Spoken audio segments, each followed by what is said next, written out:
Assalamualaikum warahmatullahi wabarakatuh. Halo anak-anakku semua, bagaimana kabarnya? Semoga semuanya dalam keadaan sehat ya. Jangan lupa tetap semangat. Oke, bertemu lagi dengan Ibu di pembelajaran Bahasa Indonesia. Nah, kemarin kalian sudah belajar memahami tentang apa itu puisi rakyat, ciri-ciri dan contohnya. Oke, untuk pertemuan kita hari ini kita akan melanjutkan materinya, yaitu kalian akan mengetahui bagaimana cara menyimpulkan isi puisi rakyat dan kaidah kebahasaan puisi rakyat. Nah, simak video berikut sampai selesai, kalian tonton, pahami, dan jika perlu catat di buku kalian agar memudahkan kalian dalam belajar nanti. Nah, kerjakan soal-soal yang ada di video ini ya.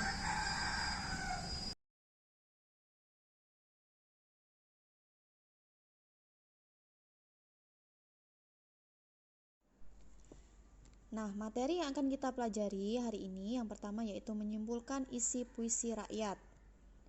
Oke, nah sebelum kita bisa menyimpulkan isi puisi rakyat itu, alangkah lebih baik kalian mengetahui langkah-langkahnya. Yang pertama, kalian harus membaca keseluruhan teks, yaitu pantun, syair, atau gurindamnya. Kemudian langkah yang kedua, silakan kalian mencari makna kata sulit pada setiap lirik atau baitnya. Kemudian yang ketiga, tentukan maknanya per bait. Nah, kemudian langkah yang terakhir baru kalian bisa menyimpulkan seluruh makna pada seluruh bait. Nah, sekarang coba kita sama-sama belajar bagaimana menganalisis atau menyimpulkan isi dari puisi rakyat. Perhatikan contoh yang ada di layar. Yang pertama kita akan menyimpulkan isi pantun. Nah, di layar ada contohnya. Kita baca sama-sama. Air surut memungut bayam, sayur diisi ke dalam kantung. Jangan diikuti tabiat ayam, bertelur sebiji, riuh sekampung. Nah, apa maknanya? Kita coba analisis ya. Yang pertama, sesuai dengan langkah-langkah yang tadi ya, kita cari makna kata sulit. Nah, di dalam contoh pantun itu ada kata sulitnya apa? Yang menurut kalian bingung atau kalian belum paham maknanya. Nah, kita coba saja mencari kata sulit. Kalian bisa lihat hanya di baris ketiga dan keempat, karena kalau pantun isi itu kan berada di baris ketiga dan keempat. Nah, kalian lihat ini ada kata tabiat. Kata tabiat ini maknanya apa? Maknanya adalah perangai, watak, budi pekerti. Nah, kemudian langkah yang kedua kita simpulkan sekarang. Nah, baca lagi di baris ketiga dan keempat. Jangan diikuti tabiat ayam. Nah, berarti jangan mengikuti perangai atau watak ayam. Maksudnya apa? Bertelur sebiji riuh kampung. Ayam itu kan kalau mau bertelur, meskipun bertelurnya sebiji, dia itu riuh atau berisik ya. Berisik itu suaranya tuh kemana-mana gitu. Tidak hanya di dalam rumah, tapi tetangga-tetangga sekitar itu pasti akan mendengar kalau ayam-ayam itu akan bertelur. Nah, jadi jika kita memahami makna dari pantun ini, bisa disimpulkan bahwa biasakan bersikap tenang, jangan ribut hanya karena masalah kecil. Nah, maksudnya apa ini? Ya tadi di baris ketiga dan keempat ini tadi ya.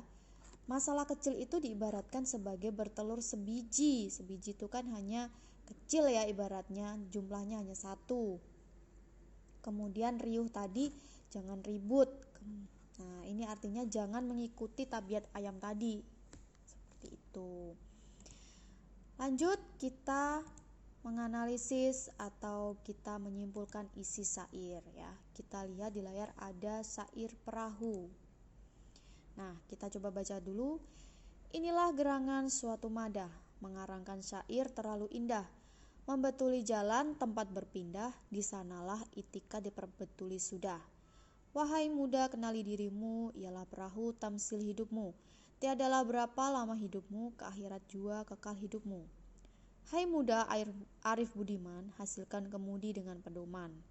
Alat perahumu jua kerjakan, itulah jalan membetuli insan. Perteguh jua alat perahumu, hasilkan bekal air dan kayu. Dayung pengayuh taruh di situ supaya laju perahumu itu. Nah, ini adalah penggalan dari syair perahu. Kemudian kita coba simpulkan isinya, maknanya itu apa. Nah, yang pertama ini ya, tadi mencari kata sulitnya. Nah, ini kebanyakan kan banyak kata-kata sulit nih, yang pasti kalian akan bingung apa sih ini maknanya. Nah, coba kita analisis satu persatu ya. Pada bait pertama ada kata madah, yang saya tandai madah, artinya adalah suatu karya. Nah, kemudian ada lagi itikat. Itikat itu adalah kepercayaan atau kepada Tuhan ya. Kemudian tamsil.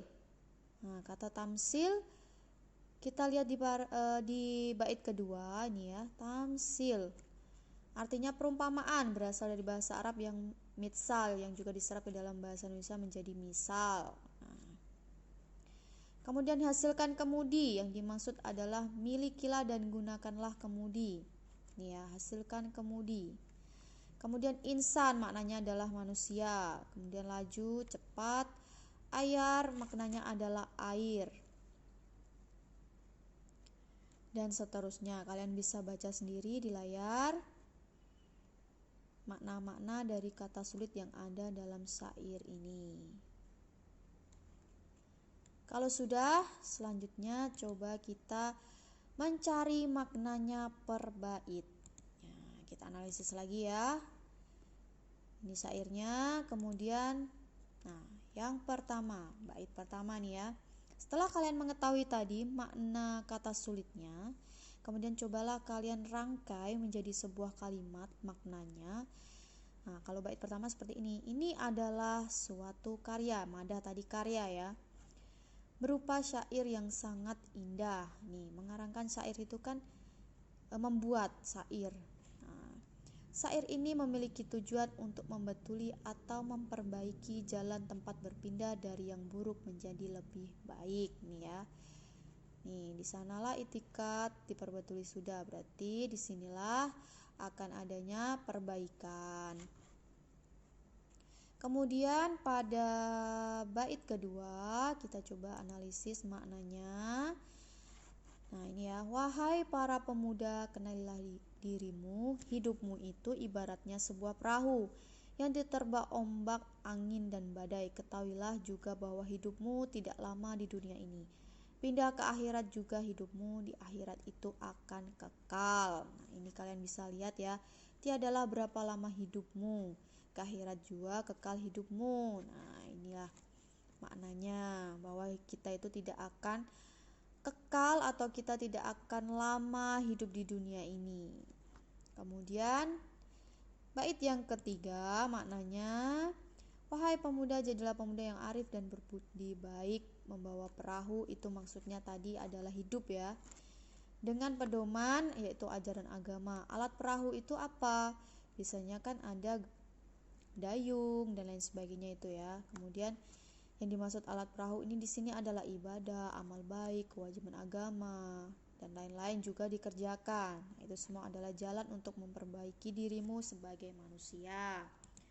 Kemudian makna dari bait keempat ya, jika sudah dikerjakan maka ditambah lagi, diperteguh lagi alat perahu itu tadi ya, ibadahmu, tambah lagi bekal air dan kayu, yaitu apa? Pahala. Nih kan, hasilkan bekal air dan kayu. Nah, maksudnya adalah pahala. Kemudian tambah lagi dengan ibadah lain, dayung pengayuh, supaya kita bisa cepat menjalankan perahu kehidupan dan cepat pula melewati jalan ke akhirat. Nah. Oke, lanjut, kita akan mencari makna seluruh baitnya. Nah, kita tadi sudah analisis per baitnya, kemudian kita simpulkan dari syair ini. Nah, apa kesimpulannya? Nah, inilah kesimpulannya. Jadilah orang yang baik, siapkan bekal sebelum ajal menjemputmu untuk menjemputmu menuju ke akhirat. Kemudian selanjutnya kita akan mencoba belajar menyimpulkan isi gurindam. Nah, sekarang di layar sudah ada contoh gurindamnya. Kita baca dulu. Jika hendak mengenal orang mulia, lihatlah kepada kelakuan dia. Kemudian jika hendak mengenal orang berilmu, bertanya dan belajar tiadalah jemu. Kira-kira maknanya apa? Nah, pada bait pertama ini maknanya adalah untuk mengetahui seseorang baik atau tidak bisa dilihat dari tingkah lakunya. Nah, ini kan jika hendak mengenal orang mulia itu adalah orang yang baik. Kemudian pada bait kedua, jika hendak mengenal orang berilmu, bertanya dan belajar tiadalah jemu. Ini maksudnya apa? Nah, bila ingin pintar, jangan malu bertanya dan belajar pada orang yang lebih pintar. Nah, seperti itu. Intinya, tiadalah jemu itu jangan malas ya, jangan bosan, seperti itu. Oke, selanjutnya kita akan melanjutkan materi yang terakhir, yaitu kaidah kebahasaan puisi rakyat. Nah, sekarang kalian perhatikan ada beberapa kalimat dalam puisi rakyat ini yang bisa kalian pelajari. Yang pertama adalah kalimat perintah. Nah, kalimat perintah ini apa, anak-anak? Adalah kalimat yang berisi atau bermaksud memberi perintah atau suruhan, ditandai dengan imbuhan lah dan tanda seru. Nah, ini yang membedakan kalimat perintah dengan kalimat larangan atau kalimat yang lain ya. Kemudian kalian lihat nih ya, ditandai dengan imbuhan lah. Nih, lah, buanglah. Bisa buanglah, makanlah, simpanlah, dan lain sebagainya. Kemudian dia harus ditandai dengan tanda seru. Karena jika dia tidak ada tanda serunya, berarti kalimat ini termasuk dalam kalimat ajakan, ya, bukan kalimat perintah.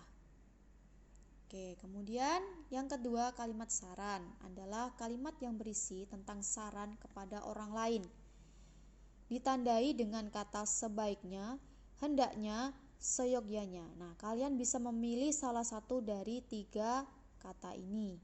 Contohnya sekarang, sebaiknya kau pikir dahulu. Nah, ini adalah saran. Maksudnya sebelum misalkan kamu akan membeli sesuatu, akan melakukan sesuatu, sebaiknya dipikir dahulu. Nah, kemudian kalimat ajakan, yaitu kalimat yang berisi ajakan kepada orang lain untuk melakukan suatu perbuatan. Nah, ini ditandai dengan kata ayo, mari. Jadi kalian bisa menggunakan salah satunya. Contohnya misalkan ya, marilah kita menjaga lingkungan ini. Nah, ini yang Ibu maksud tadi ya, membedakan antara kalimat ajakan dengan kalimat perintah. Sama-sama menggunakan imbuhan lah di belakangnya, tetapi berbeda. Kenapa berbeda? Karena jika kalimat ajakan dia tidak menggunakan tanda seru. Nah, kemudian selanjutnya kalimat seru. Kalimat seru adalah kalimat yang mengungkapkan rasa hati seperti kagum, heran, senang, dan sedih. Ditandai dengan kata betapa, alangkah, dan bukan main. Boleh dipilih salah satunya ya. Kemudian kita perhatikan contohnya. Alangkah indahnya alam Indonesia ini. Ini menyatakan apa? Menyatakan kagum. Nah, bagaimana jika menyatakan heran? Contohnya misalkan, bukan main pintarnya anak ini. Nah, itu heran. Karena kalian merasa, wah, anak ini sangat pandai sekali. Selanjutnya yaitu kalimat larangan. Adalah kalimat yang berisi larangan agar orang lain tidak melakukan suatu perbuatan. Nah, sudah jelas kalau larangan itu berarti adalah dilarang. Nah, larangan itu biasanya ditandai dengan kata jangan, hindari, tidak boleh. Nah, seperti itu. Contohnya nih ya, jangan mudah berprasangka buruk kepada orang lain. Nah, inilah contoh dari kalimat larangan. Baik, selanjutnya kita akan mempelajari mengenai kata penghubung. Ya, di sini ada 4. Yang pertama, kata penghubung tujuan. Yaitu apa? Kata hubung yang menjelaskan maksud dan tujuan suatu acara atau tindakan. Nah, ini ditandai dengan kata supaya, untuk, agar, guna. Kita kasih contoh satu ya. Misalkan saja kalimatnya seperti ini. Anita belajar sangat rajin agar ia mendapatkan juara olimpiade. Nah, kita menggunakan kata agar tadi ya. Tujuannya apa? Tujuannya tadi supaya dia menang juara olimpiade. Nah, itulah yang dimaksud dengan kata penghubung tujuan. Kemudian yang kedua, kata penghubung sebab. Nah, kata penghubung sebab itu apa? Yaitu kata hubung yang menjelaskan penyebab atas suatu peristiwa atau tindakan terjadi. Nah, ditandai dengan kata sebab, sebab itu, karena, oleh karena itu. Kita coba bikin satu contoh kalimat seperti ini ya kalimatnya.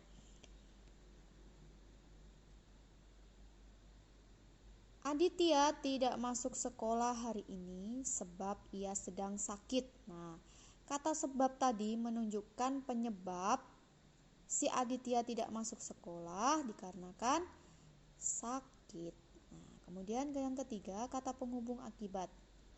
Ini kebalikannya dengan sebab ya. Intinya adalah menggambarkan suatu peristiwa atau tindakan terjadi akibat dari peristiwa lain. Nah, kata yang bisa digunakan sehingga, sampai, dan akibatnya. Contoh saja seperti ini.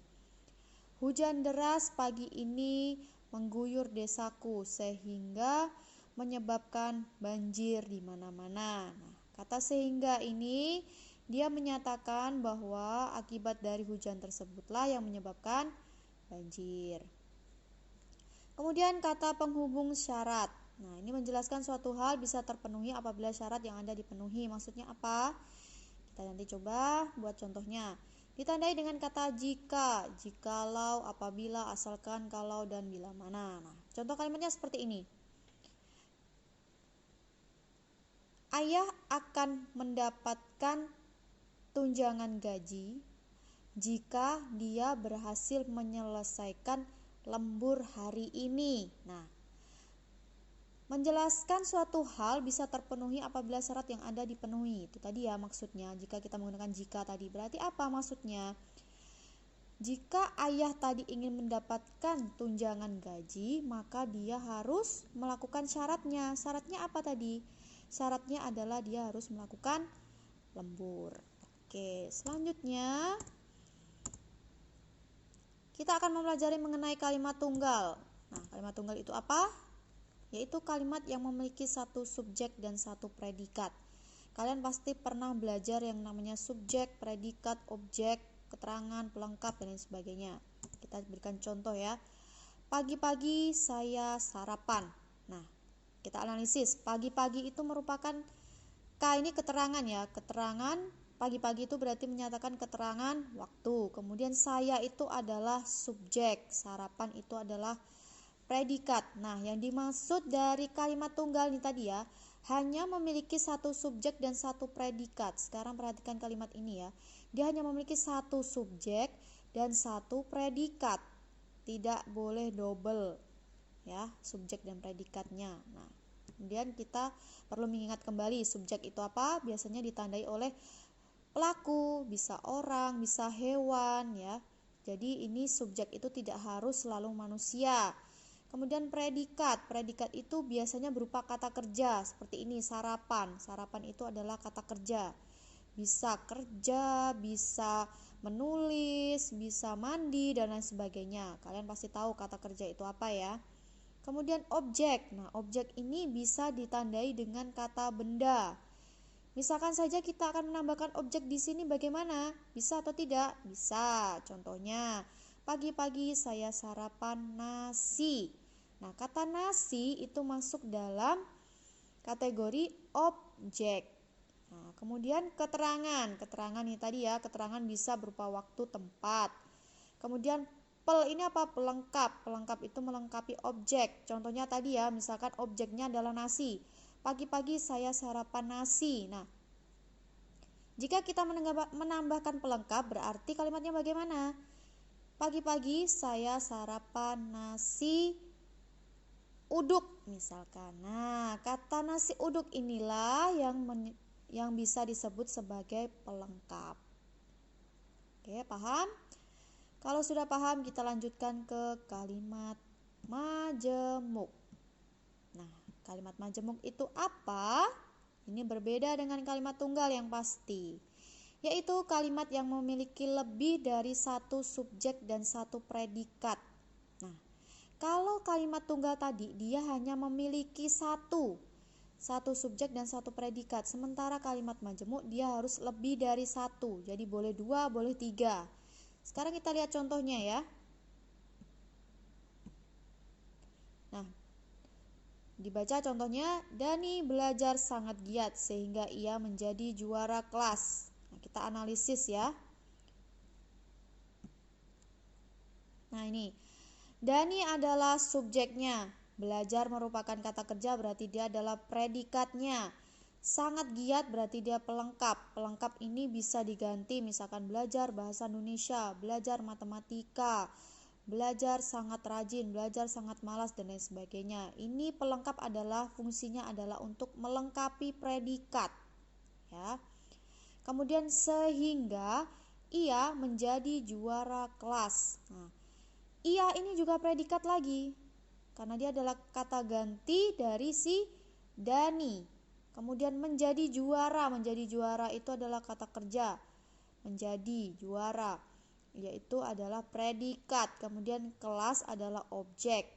Nah, kan tadi kalimat majemuk intinya adalah lebih dari satu subjek dan satu predikat. Nah, kita lihat contohnya.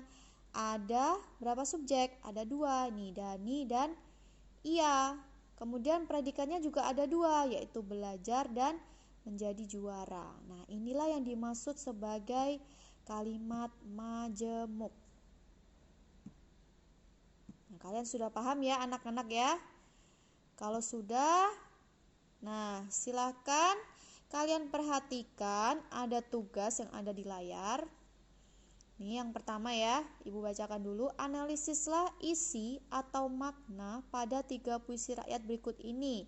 Ini ada pantun, ada gurindam, dan ada syair. Nah, silakan kalian kerjakan di buku tugas kalian.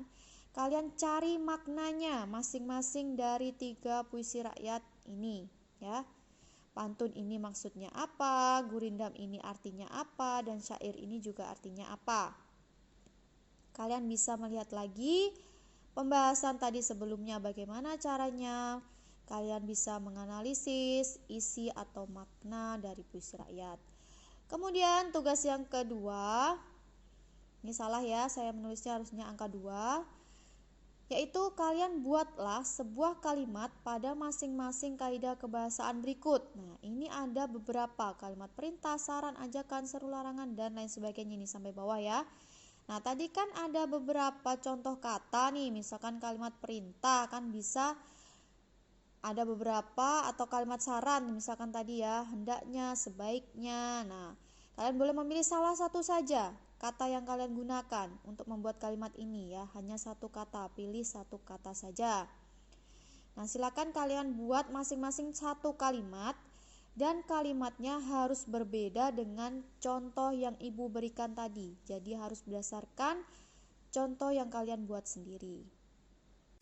Nah, itu tadi adalah penjelasan mengenai langkah menyimpulkan isi puisi rakyat dan kaidah kebahasaan puisi rakyat. Nah, kalian sudah memahami apa yang Ibu jelaskan tadi? Kalau sudah, jangan lupa dikerjakan tugas ya yang sudah Ibu sediakan tadi. Kerjakan di buku tugas masing-masing. Kemudian kumpulkan di classroom yang sudah Ibu sediakan. Sekian penjelasan dari Ibu. Semoga apa yang Ibu sampaikan hari ini bermanfaat untuk kalian semua. Dan semoga pandemi ini segera berakhir agar kalian semua dapat belajar di sekolah ini seperti biasanya. Sekian dari Ibu. Wassalamualaikum warahmatullahi wabarakatuh.